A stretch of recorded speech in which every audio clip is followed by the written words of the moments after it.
schedule to be here. Welcome, every one of you. I know it's hard, and I appreciate it. Thanks to James, Lisa, Jim, Avery, all the ones that put the meeting together. I know it's a lot of trouble, especially when it's only one committee meeting today, but I appreciate y'all. We do have an agenda, and I'd like to thank Avery for being our person that tells us what to do, make sure we're on the right track. That's not me. We have an agenda, and we're probably going to be here about an hour. We have a few things we're going to discuss, but before we get into that, I would like to read our mission. I know sometimes with me, and this is my second year, but sometimes we need to know exactly what our mission is and what we're supposed to do. As far as recommendations or suggestions, we kind of want to stay on the line that we are qualified for or that we read and study. So if I can just take 1 minute to read you our mission. All right, this committee addresses the remediation and contaminated soil, groundwater, surface water. The committee deals with issues related to the federal facility agreement, risk management assessment, the regulatory process, and other cross-cutting issues pertaining to environmental restoration. The committee also follows deactivation and decommissioning. And, you know, we saw a lot of this in taking down the buildings and wiping it clean slate as far as what was there that's not there anymore. And if y'all remember one of the presentations we had, and I thought was one of the better ones ever, when they took 20 years of photos showing us the before and after and how they took things away. I just thought that was really good.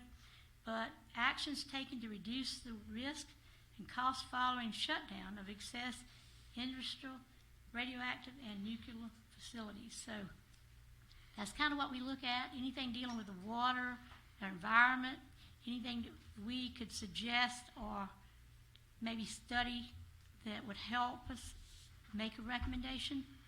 And I was so glad to see Greg Murray come in here today, because when we actually get into the recommendation, I'm going to ask him. He didn't know that yet, but I'm going to ask him to go over it. But if we're in the meeting and you have a question, just kind of let me know. And like I said, I'm filling in for Joyce. I'm just a side person here. But anyway, we do have some good discussions, and I'd like to have Avery speak to us now. Thank you, Miss Betty. Avery Hammett, DOE. I just have a few things for you tonight. From July 15th to August 8th, SRS implemented an edible oil injection campaign in the sea area groundwater. Edible oil injection will treat low concentrations of solvents in the groundwater plume coming from the sea reactor complex by promoting bacterial degradation of the contamination. 15 injection points were planned and completed, with each one receiving 1,650 gallons of emulsified oil. The plume will then be monitored for the next 5 years to determine if the injection was successful in treating the solvents. And that's just one of the many examples of the innovative technologies that we use to remediate waste units on site. And this one is another example of one of our passive remediations. So the system doesn't require any electricity. After it's injected, the oil just does its thing, and it lets the bugs do their thing. And so that's a big cost savings, and that's a big kudos to the whole SRS cleanup team, including our regulators. So that's a really good example of cost-saving cleanup that we do. Another passive remediation that we're doing is the permeable reactive barrier in P area in the groundwater. And on August 7th, SRS began injecting the zero-valent iron at the P area groundwater. And this is injected into the subsurface.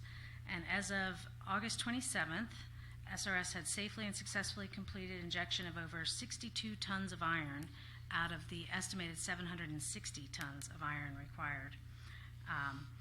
And it's mixed into a food-grade gel mix that they suspend the iron in when they inject it down underground, and it's going to form a barrier that the groundwater has to pass through on its way to discharge, and the iron will neutralize or break down the solvent contamination. It reacts with the iron. And so again, another passive remediation form. Once we get it injected, the wall just does its thing as the groundwater moves through it. So another cost savings, innovative technology that we're using. That injection campaign is expected to run through January of 2020. And then one more, an environmental bulletin was issued on August 7th announcing that SRS has selected the preferred alternative for a non-time critical removal action at the D area coal storage area located within the D area operable unit that you guys heard a lot about over the past couple of years. This is not one of the units that was addressed in the campaign that you've been hearing so much about. This unit is to the east of those units, but it is part of that whole complex. So the remedy that was selected is addition of soil neutralization amendments to reduce the acidity in the upper portion of the vadose zone and therefore reduce the amount of acidic leachate into the groundwater. This is just a removal action. It is not meant to preclude any additional final remediation actions, but it's just to begin to treat the issue right now. So, and it will be done in a way that's consistent with the final closure of that unit. So that is underway. And then my last two things are just some sort of general announcements. One is on Thursday, September 12th, is the CSRA College Night. And I don't know if everyone is familiar with that or not, but it's a cooperative effort with the Department of Energy, Savannah River Nuclear Solutions, SRP Federal Credit Union, and iHeartRadio, along with other local businesses and industries. And more than 130 colleges and universities will be there, and it's geared towards high school, primarily juniors and seniors, with representatives from all the colleges so the students can ask questions, and also there are drawings for tuition money that the kids can enter. So that's the 12th at the James Brown Arena in Augusta. And my final announcement is the mobility impaired and wounded warrior deer hunt registration. The application period is underway for that, and applications are actually due a week from today, Tuesday, September 3rd. So the deer hunt will be held on October 25th, and I know you all have heard presentations about this every year pretty much, but it's done, put on in conjunction with the DOE, the U.S. Forest Service, and the Wild Turkey Federation. So it's a great, very popular event and a great opportunity for these wounded warriors to get out. And every hunter has an escort, a badged escort from the site. So just putting that out, that applications are due next week. And then the selection is done by lottery. So I think that's all I had. Any Thank questions? you, Avery. Does anybody have a comment or question about her report? Okay. If everybody already understands this, my name's Malcolm Phillips Camp. If everybody understands this, just tell me to be quiet. I don't understand the oil injection, what the process is. You're injecting oil for what purpose and what transpires? Right. So the Avery Hammett, DOE. So the oil feeds the bacteria, which in turn then creates a big bacteria population, which will then eat the contamination in the groundwater. So And basically, the contamination you're looking for is what?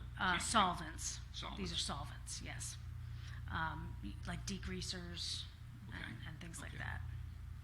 So And- from prior site, historic site activities that have leached into the groundwater. And the Iron Curtain, so to speak, is similar. Malcolm Phillips Camp. The Iron Curtain is a similar construct. Exactly. A different geologic formation. So the barrier wall, it's in a ravine, an underground old riverbed. And so it lends itself very well to creating a wall and blocking it, sort of like a permeable dam that the groundwater will then pass through. So the different treatments obviously have to be tailored to the specific conditions of the site. So that one just Are you lends fi- itself well to that. Malcolm Phillips again, are you finding, when you do the samples outside, you're finding this has significant impacts? Well, not yet, because they've just started the injection campaign with the iron. With the edible oils, yes, we've had several successful campaigns. I'm guessing this has been done at some of the other sites as well, Hanford or whatever. Not on site, but it is an off-the-shelf technology. But we have not done this at SRS. The iron is actually being utilized at a site in Lexington or Columbia somewhere, and Another DOE site. no, just another site being remediated, and that DHEC is in charge of their cleanup or has participated in some fashion in their cleanup. And a group from SRS went and did a tour of that facility and then decided that it would be applicable to our conditions. Speaking of tours, Avery, the September 12th tour, we're going to have the permeable dam and P area Oh, good. on the agenda. So, folks, if you're interested in that, make sure that you sign up for the tour. That'll be Perfect. So you'll be able to see it. Now it's all underground, so you won't actually be able to see see it, but you'll be able to see them injecting. So Thank you. you're welcome. Thank you, Doug. Doug Howard Camp. Avery, it was a great update. What is the depth and the width of that injection? Right now, they are injecting at the bottom, and then they'll sort of fill up, and it is 138 feet down. The width, I think, it's only a couple of feet wide, but each injection treats a 12-foot span, 6 feet on either side of the injection. The wells are 12 feet apart, so each well, they hope it'll spread. They do fracking and make it spread laterally. And they have, I sort of skipped this part, but they have electrical resistivity monitoring of the injections to indicate, I guess they can read the conductivity of the iron itself to make sure that it's continuous, that the two injections actually meet so that it's a solid wall. And it will be 260 feet long, I think, is the total length, and it zigzags. It's sort of to sort of follow the underground formation. So The last question I have is on your college night. Do you all track the success of it as far as what you're able to, the number of students that turn into potential employees here at the plant? That's a very good question. I do not know the answer to that, but we can try to find the answer to that. I'm not sure if anybody does track that, but we can see. We'll look into Thank you it. very much. Eleanor Hobson, Eleanor. Cap. How long have you used the iron injections? This is the first campaign, so it just started. The injections just started on August 7th. And you're ending on This will run January through 20th? January. The Not injection very long. of 2020, right? Oh. That's how long. Then it's in place, and then it'll be there forever. So that's just how long the injection it'll take to actually inject all of the different wells. Exactly. So I Thank don't know you. why I'm leaning. I could have just pulled this. Anybody else have a question? Thank you, Avery. You're welcome. All of this is very hard for me to understand. I know it probably is for some of y'all too, because you can't think about putting things in the ground that's going to stay there. But I hope everybody knows what they're doing. This is off the record, off the agenda for 1 minute, but did anybody attend the Touch an Animal Day at Odell Weeks? You just had a couple weeks ago? I heard it was real successful, like 1,500 people went, so that's great. Okay. Thank you. Okay, if there's no more questions, we're gonna go into committee discussion. And can I say this before we start on feral hogs? I looked on YouTube and I watched the video. We're not the only ones dealing with hogs. I watched the video in Texas, and we're dealing with them just rooting up grass or possibly a building, but they have farmers that are losing their entire crops because of hogs. So I watched some of the things they did and how they corralled them, marked them, spray painted them, and really, it was really interesting. And I know we have a real problem, and we're looking into, that's one of the things we might could think of a recommendation to help with hogs. It's a real problem, but like I said, Texas is even worse off than we are. So, all right, so do we have some comments about the hogs? Doug? Betty, I always have some comments about those hogs. Yeah, Texas has a real big problem, and they're not even putting a dent in the problem that they have, because they can hunt them 24/7, 365 days a week, a year rather. They have a big problem there. But I think that here at Savannah River, they have probably more research done here than any other place. So I would hope that if they are going to find an answer to how we can eradicate them, it's going to be from some of the research that's being done here. Because I think the federal government, they, of course, subsidize what they're doing here. And because, as I think all of you know, I've had personal experience with those in my home, in my backyard, and in my neighborhood. So I definitely know what they can do and how dangerous they can be. So if there's any recommendations out there, trying to think some up, but I don't know. Thank you. Thank you, Doug. I know one of the things that really sticks with me when they say they can produce 3 times a year, and they don't just have 1 or 2, they have litters. So, I mean, it's just an overwhelming, and with farmers more so than us, they're losing their entire crops. And it's just like they're fighting an endless battle with so many. Okay, does anybody have any questions about the hogs? Any suggestions? No? Okay, the state oversight program.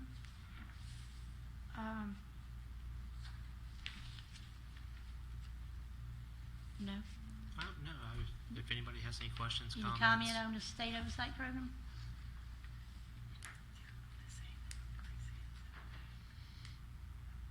Please remember, your presenters from July are here today, so, or at least representatives thereof. So if you have any questions, feel free. We can. Okay. And of course, at the end of the meeting, we can also ask for public comment, and anybody in the room can comment on anything they want to know.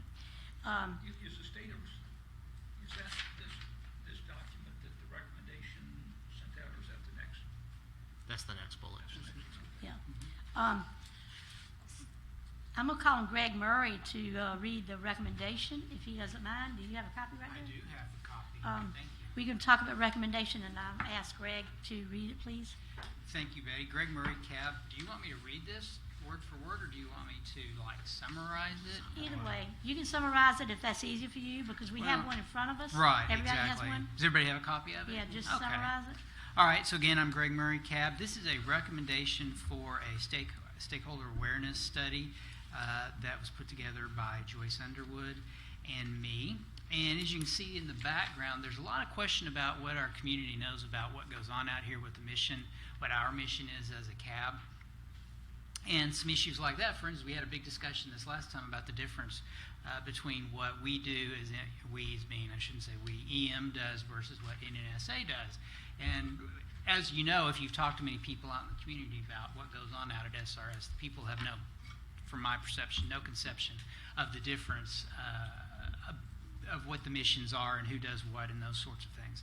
So this is an idea about how to, one, figure out what the public's interests are about what goes on at SRS, what they know about it, and a way to figure out how we can better communicate, and the DOE folks can better communicate what's going on with our stakeholders in the community.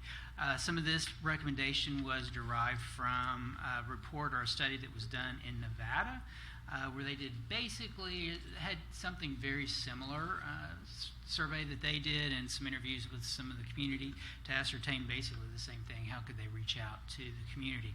So you can read that in the background. I won't burden you by just reading that to you verbatim, but I will read you the recommendation that is put together, the draft recommendation by Joyce and me. It says the Citizens Advisory Board recommends that DOE-SR fund a scientifically valid and reliable baseline survey of the stakeholder population in order to ascertain its understanding of SRS-EM activities, to measure its interests in and concerns about SRS, and to determine efficient and effective channels for SRS-EM to outreach to stakeholders. Given the importance of confidence in the findings, the survey should be designed with substantial CAB and DOE input and fielded by a credible research organization and employ a sample and a sample size that will yield a useful margin of error, something like plus or minus 5 percentage points, and confidence interval. So that is the recommendation. Thank you, Greg. Yes, Any ma'am. questions or comments? Doug? Doug Howard Cab. Greg, I think this is a great idea because before I joined the cab, I had no idea what SRS, what was going on out here. And I think, most of the public is probably the same way, especially if they don't live within probably anywhere from maybe a 10 to 20 mile radius. Well, maybe expanding a little out there. But I think it's great that we can figure out how much the public knows and really cares about the plant out here, the site out here rather. And I think this is a real good recommendation. Thank you. From the public's point of view, a lot of times the people live around here and they don't realize that SRS is not the only people holding nuclear waste. And South Carolina is just one of 24 states that have nuclear waste. But sometimes if you live in this area, you only focus on this one thing. But since I've been on the board, on the CAB, I've learned a lot, and I have full confidence in everything I've learned as far as what SRS is doing and how they maintaining it. And as a public person, I have never worked out there, I have no strings attached, but I'm certainly impressed with everything I've learned. So, thank you, Greg. Malcolm? Malcolm Phillips. I'll be the devil's advocate. Why? I mean, why do you want a baseline survey, or why is it important for the public to understand what's happening at SRS here? I'll ask the crazy question. My answer to that is so many people employed there, so many people, families. If you don't work there or somebody works there, I just think it's good to have. It's just like, say, your school system or your hospitals. It just gives you a reassuring understanding of what's going on. And from the public point of view, I'm impressed. Well, Betty Cook Cab, I didn't identify myself, sorry. Malcolm Phillips again. I looked at the Nevada document that they came out with, and the survey that they did. And the survey they did had in communities 1 responder, 0 responders, 15 responders, and these were in communities of like 1,000 or 2,000 or 10,000 people. So again, I say, and then they were trying to draw conclusions, scientific conclusions based on statistical conclusions based on 1 responder. Well, that's stupid. That does nothing. You cannot get anything valid from that.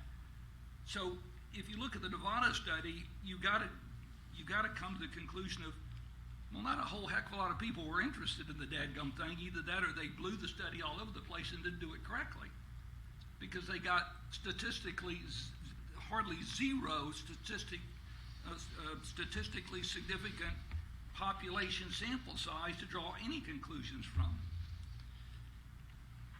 Sally? Thank you. Okay, Greg? go ahead. Greg? I'll wait if you want. Doug? Doug Howard Cap. James, if I could remember, my memory sometimes is not as good as yours can be. But during one of our past all chairs meeting, I think this subject was brought up during that meeting, and I think there is some interest out there for the other sites to kind of figure out a way to survey their communities to find out how much the folks know and how interested they would be in finding out more information. Me personally, I just think that you got to know what's going on in your own backyard. Even though back in the day a lot of people knew that this identified the site as being a bomb site, you know, people, I don't think today, a lot of them don't really understand what really goes on out here. You know, some think that this is still a bomb plant. So to maybe get a survey or a sampling of how much they do know and how much they would like to know, I think would give all of us a greater idea of what they'd be looking for as far as information in the future. Thank you, Doug. Greg? Yeah, Greg Murray, Cab, and Malcolm, I share your concern with the Nevada study. A couple comments or responses. One is that one of the key characteristics of good government is transparency. And transparency in the government realm requires, unfortunately, that government push information out. And one of the keys, I believe, to this study is for us to learn, or for SRS and DOE to learn how best to push out that information. So that would be one response to one of your comments. The other thing I would note is, again, I share your concern about the utility of the Nevada study. And that's why when this recommendation was written, if you look at the very last paragraph in the well, actually, if you look at the whole thing, it talks about the CAB recommending a scientifically valid and reliable baseline study. So to me, as somebody who has a PhD in survey research methods, that means looking at things like the size of the sample. And if you notice, I talk down there, or it talks about employing a sample and a sample size that yields a useful margin of error of plus or minus about 5 percentage points. I don't even know if that's actually, it depends on the questions that are asked, as well as a confidence interval. In this case, for this study, that would probably mean a minimum of about 400 completed surveys, and it would come down again to how detailed people wanted to get in terms of, do you want to break it into a number of different communities like they did in Nevada, or is it just acceptable to kind of do the CSRA area, or how that is to be approached. But you're right. I mean, if it came down to doing something, I mean, I don't want to be unkind to our friends in Nevada, but if it came down to doing something similar as what was done there, it's not worth doing. If we do it right, then we can get some useful information out of it. So that would be my response to that. The intention of this would be to do a survey that we could have some confidence in the results in. I would also just add, in fairness to Nevada, both your peers and mine, they worked with the resources that they had. Their EM component over there is a much smaller entity than at SRS. They put together a survey on SurveyMonkey themselves. They put it out to their friends, neighbors, social groups, and they got the best responses that they were able to with the resources that they had. I won't comment on the validity of them, of course, but I feel that Greg's taking some interesting steps in that direction. Thank you. Does anybody else have a comment or a question? Malcolm? Malcolm Phillips again. From EM standpoint, is there any goals that y'all have in community interest or community knowledge? You know, we're looking here in as an example in the Nevada study, there was 1 to 5, interest or knowledge, and so it was on the sample size of 1, there was 4 interest. Does DOE currently has they set up some kind of target that we're trying to shoot for as far as community interest? Or are we just kind of whistling in the dark here and trying to say, what is it versus what do we think it should be? Do you understand the question? Mr. Jim, would you comment? Jim Folk, DOE. I cannot speak to a specific goal. I'm not aware of that. We'd have to defer to Amy Poyet and company over to see if they have anything specific. What I can say is, it has been a significant goal for DOE EM to reach out, right? I mean, when you look at even over the past 5, 6, 7 years maybe, we had several programs where we actually staged in the different communities. I know I participated in some in Aiken and Barnwell and some of the surrounding communities. And I can't remember the name of it. I don't know if anybody else does right off. But we ended up coming out, setting up a couple-hour presentation by the different programs, what was going on within liquid waste, for instance, or the different things. So we reached out that way. I know there are a series of things going on with social media, right? So there's a lot of Facebook things out there and the like that the site is tied into. So there's a significant effort by EM to go out and, communicate and get feedback with the system. As far as specific goals, I'd have to defer to our external affairs group. Thank you, Jim. Just might follow up again, but the government, DOE typically would take an action based on a desired result. And sure, you can publicize, you can put things in the newspaper, you can have meetings, you can do whatever, but unless you're looking for a desired result that you can measure, then you're kind of, again, whistling in the dark a little bit here. And I go back to, there needs to be a desired result, maybe even before this kind of is tackled, because that's what you're trying to achieve. You're spending money to achieve a result, and not just spending money to spend money. All right, and I'm not here to support or not support the recommendation. But again, from what I would expect from stuff like this would be, an indicator is if you don't get any response, right? That's an indicator. Either there's not an interest or they have enough information. There might be ways, and as I recall, part of the Nevada study was also how best to communicate, right? So is it through emails? Is it through public meetings? Is it through, so whatever it is, right? That's part of what you would get out of here. So if I think, you would end up with a series of questions here that may be able to better define how you communicate. So is there an interest? Is there not an interest? What's the best form? I think that's the nature here. So again, my perspective is it's wide open. What you could actually come out with somebody who's, as you identified here, trained to do these kind of studies and give you the best information to get out. Thank you. Greg? Where am I supposed to turn? Greg Murray, CAB. A couple of more thoughts on that as well. I think one of the considerations that I've had is, and James and I have talked about this a couple times, is, what do you really want to know the results? So if we find that everybody thinks it's just a bomb factory still, I don't think that's, yes, I guess we want to know that. That's not particularly good news, though, right? But in the context, it would be useful to know that, I believe. In the context of some of this discussion that we've seen in some of the news clips that have been sent to us in terms of, well, maybe the public's running out of interest in funding cleanup activities. Well, this might give us a way to ascertain if the public knows how much progress has been made in cleanup activities. And if they're unaware of that, maybe that's more messaging that needs to be done in support of cleanup activities, so that the public just doesn't all of a sudden say, we're not willing to clean up SRS anymore. So I think those are some of the important outcomes you might get out of something like this. And then the thing is, too, in the end, there's a lot of argument to be said about just being able to say, it may not have been a perfect outcome in terms of whatever's happening at SRS, but at least we tried.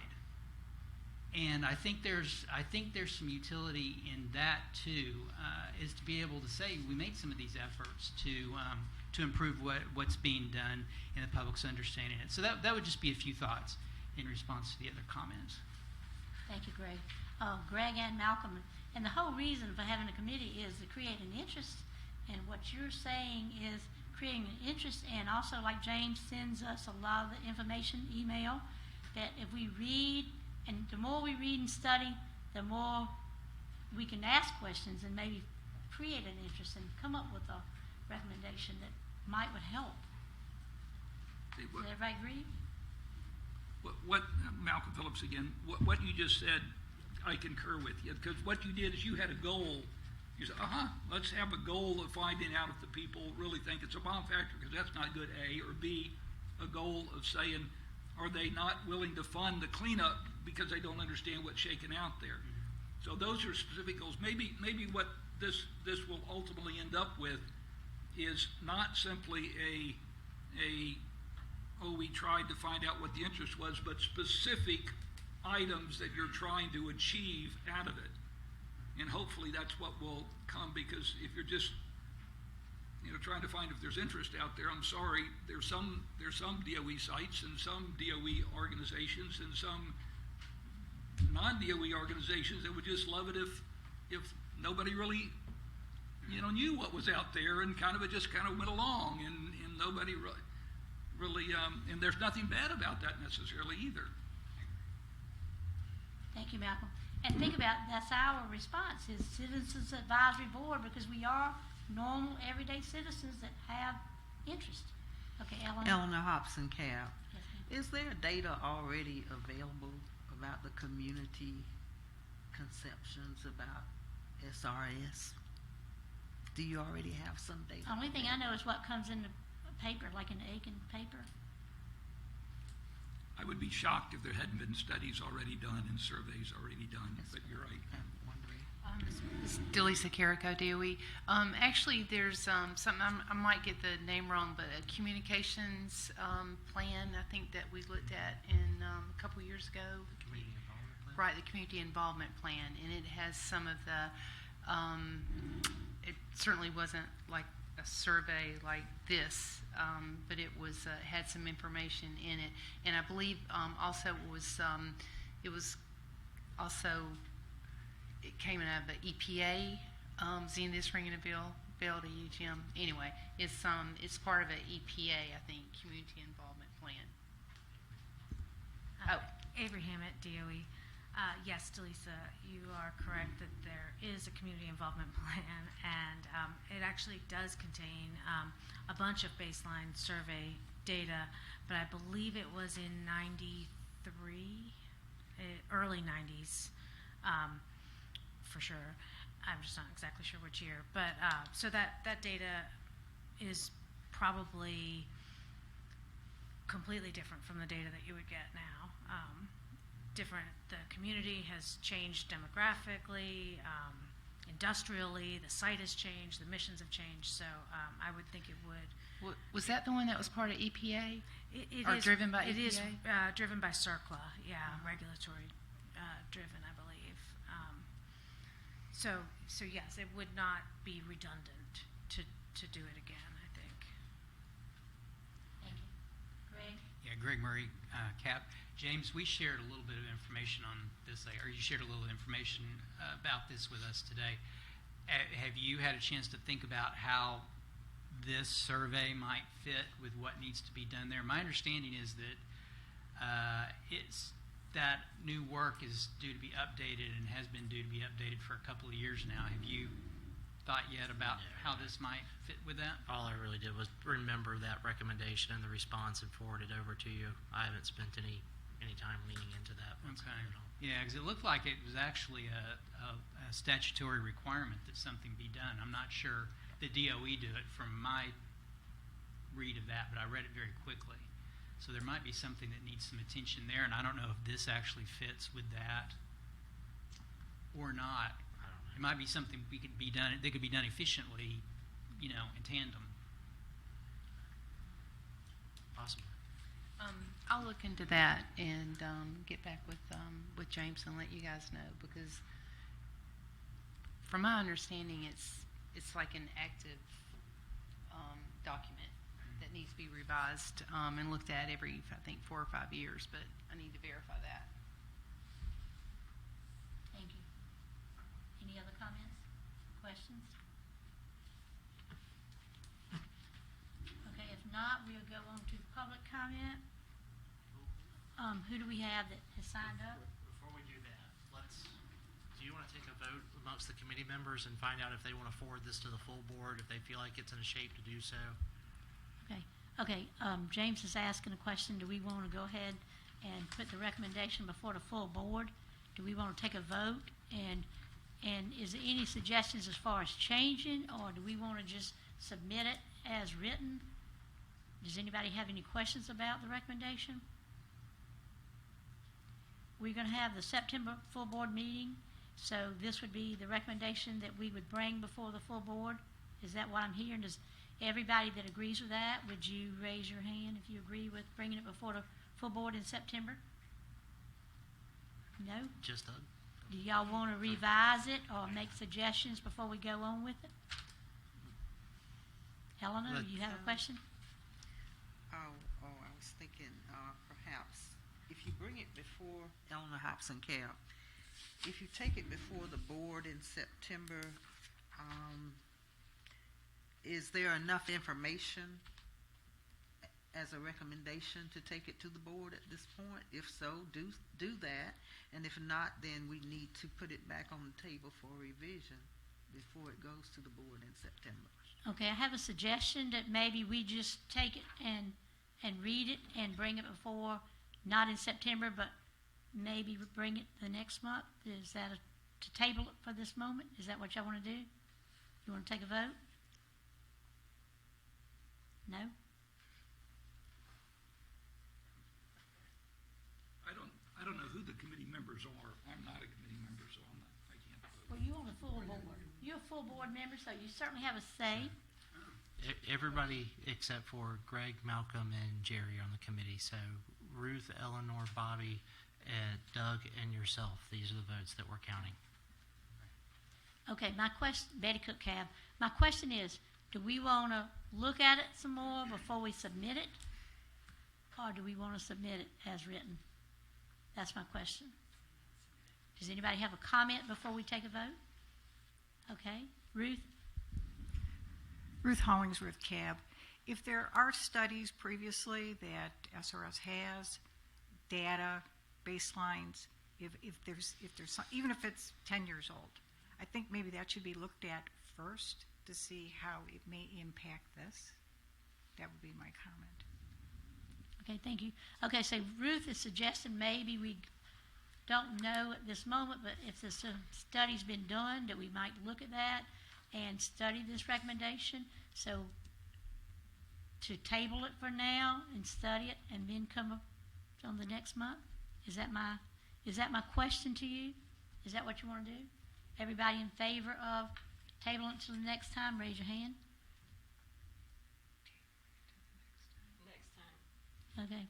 Okay, so what we'll do, take the recommendation home. We'll see if we can find any studies that's been previously done that reflects. I only saw 2 votes for that. Let's do this over.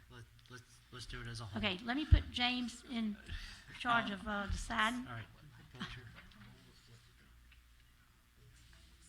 So let's start from this. Do you want to table this recommendation? All those in favor on the committee, please raise your hands for tabling the recommendation.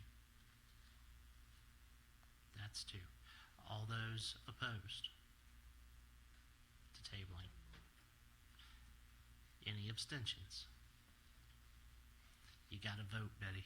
I didn't vote either way, and the only reason I didn't vote either way, I know, the only reason I didn't vote either way, because I'm okay with either one. We can study it and bring it back, or we can pass it. Really doesn't matter, and I realize it's a 2-2, right? It is, yes. So it does in fact matter. Okay. Okay, this is my suggestion then. Let's take the recommendation home, study it, see what else we can find out. We come back to the next meeting, then we will take a vote and submit it. Is that okay? Is that agreeable with everybody? You say I think it's a lot of good information, but I know what y'all are saying. What y'all I'm hearing is that you want to be more familiar with it and understand it more and see what else is out there before we submit it. Is that what I'm hearing? Okay. Thank you. So we will We will study it, table it, and bring it up next time. It's some great information.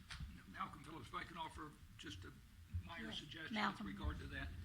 If that's the way you want to go, then there needs to be an action plan on somebody getting the information to send out to people, because I'll tell you what's going to happen. The next meeting is going to come about, and we're going to look at each other and say, what do you know differently? Well, nobody's going to know anything Got it, differently. if Malcolm. somebody does it. We already got it written down. We're gonna pull together what extra we can. I think you're gonna see that some of those are kind of old. That the data that does exist is so, but we'll pull it and see what we can get for you. So Betty Cook Cab. So James, is that what you're saying, that we should go ahead and submit it? Oh, I lack an opinion on this in its entirety. The one thing I don't get paid for is opinions. No, I mean that's what your current vote is to table it until October. So we'll have to pull some more information from you. If you have some specific requests on things that you want to know, please let us know. I think I got the general gist of what Ruth was requesting. We'll send that out to the committee, and you'll discuss it again in October. Thank you. I do think Greg's did a wonderful job, and I think Malcolm has some real good points. I think the rest of us, myself, speaking for myself, we just trying to understand it a little bit more. Is that what I'm hearing? We're just trying to understand it? Okay. Thank you. If there's no more comments, we'll go to public comment.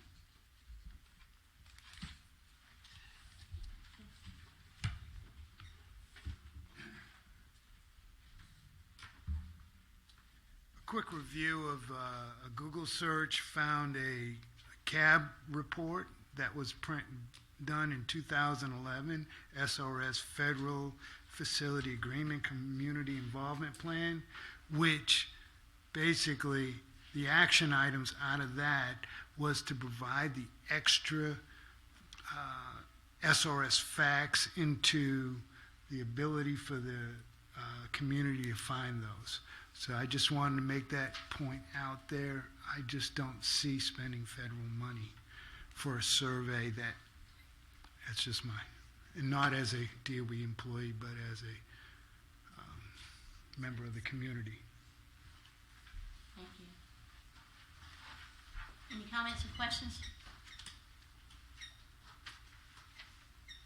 Do we have somebody else in the public that would like to make a comment?